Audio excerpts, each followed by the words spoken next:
So I'm here at the Drivalia office in Gatwick. Never heard of them before, but they appear to be an international company. I booked a little Fiat 500, which I was dreading. They've given me a Renault Captur hybrid, which is not bad. Nice little car. Got fully comprehensive insurance cover on it, but it doesn't necessarily mean that I'm going to go and do a demolition derby. But yeah, this will do nicely for the trip to Somerset. Off we go.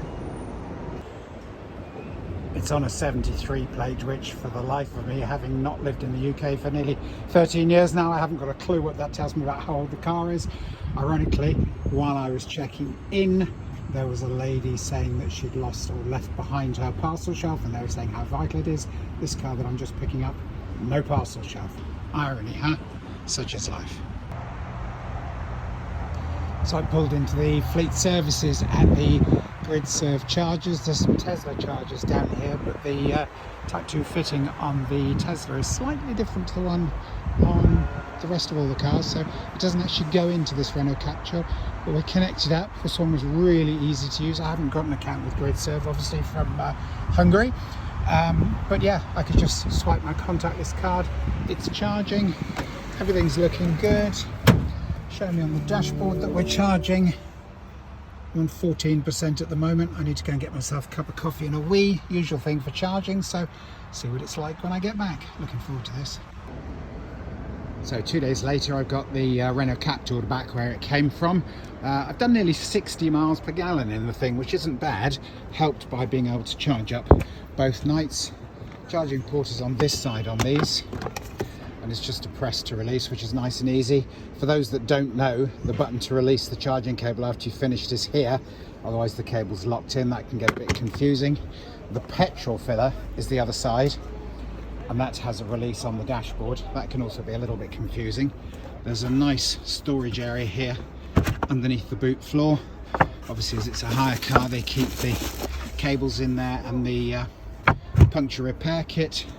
But yeah, for me, seat was a little bit uncomfortable, but as you can see, showing 59.6 miles per gallon average. I'm not sure how many miles I've done in total, probably 400 miles. I've actually brought it back with 304 miles of range. It only had 120 when I picked it up, but it's been so economical, I'd overestimated the consumption. But anyway, here on the dash is the petrol release button.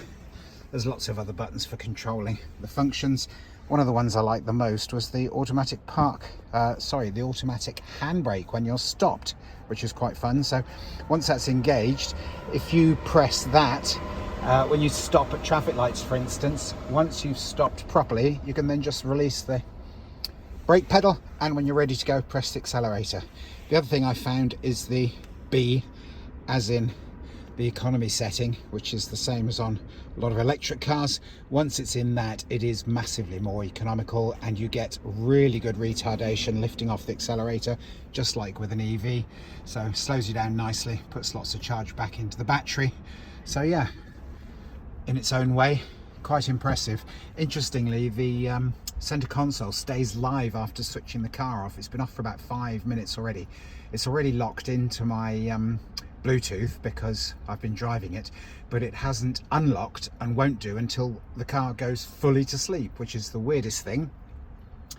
Caught me out last night because I was trying to use my phone inside the house I was staying, and it was still locked into the car while the car was charging. But obviously switching off the Bluetooth, disengaged it, job done.